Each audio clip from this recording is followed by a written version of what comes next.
Chers collègues, si la notoriété des châteaux de la Loire est le premier moteur des séjours touristiques dans notre région, plus profondément, ce qui attire les touristes, c'est le désir de voyager à travers les siècles, se plonger le temps d'une visite dans la peau de François Ier ou de la princesse de Breuil, sentir encore l'atmosphère de l'époque immortalisée dans les murs de ces joyaux de pierre.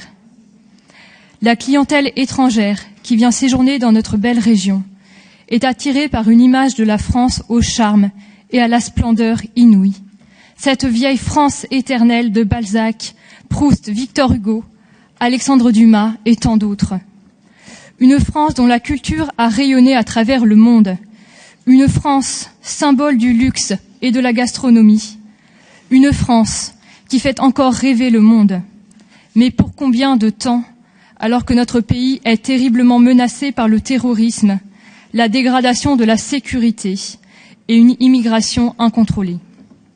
Rappelons-nous de la cinglante lettre ouverte adressée au président François Hollande par la European Federation for Chinese Tourism.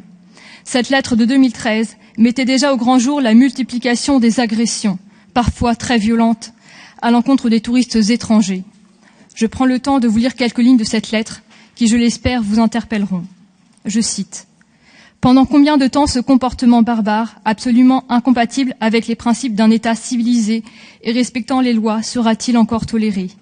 J'ai du mal à croire que vous et la population française puissent tolérer un tel comportement malveillant, lésant l'image de la France.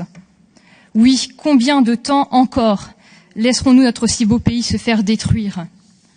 Aucune de ces considérations, pourtant essentielles, n'est véritablement prise en compte dans vos nouvelles ambitions pour les 5 prochaines années. Nous apprenons dans ce rapport que vous êtes persuadés que ce qui va attirer demain les touristes en Val-de-Loire est le slow tourisme, ou encore mieux, la qualité de vivre ensemble. Permettez-moi de vous dire que vous êtes complètement à côté de la plaque. Quelle dérive idéologique, quel éloignement des attentes des touristes. À qui voulez-vous faire croire que le slow tourisme va allonger la saison touristique? Quoique, peut-être que le remplacement des voitures par des roulottes, moyens de transport très slow, fera que les touristes auront désormais besoin d'une saison pour atteindre leur destination.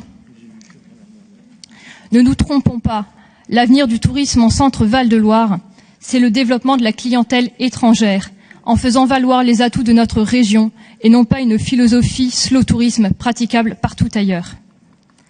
Lors de la précédente session, nous vous avions déjà sensibilisé sur l'urgence de mettre en place des dispositifs de sécurité à l'entrée des sites touristiques. Mais nous prêchons visiblement dans le désert. Si les touristes ne se sentent pas en sécurité, ils ne viendront pas.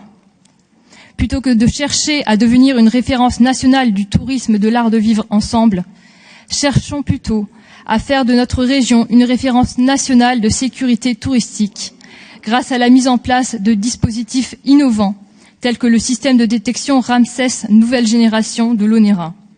Plutôt que de slow tourisme, les touristes ont besoin de safe tourisme, associé à la valorisation de notre art de vivre tout court, qui réside dans notre mode de vie au calme, dans la richesse architecturale et naturelle de notre territoire, dans la qualité de nos produits locaux qui méritent d'être mis davantage en valeur par les restaurateurs, et enfin, dans la qualité de l'offre culturelle à rapprocher de l'offre touristique pour redonner vie à nos sites, villages et monuments.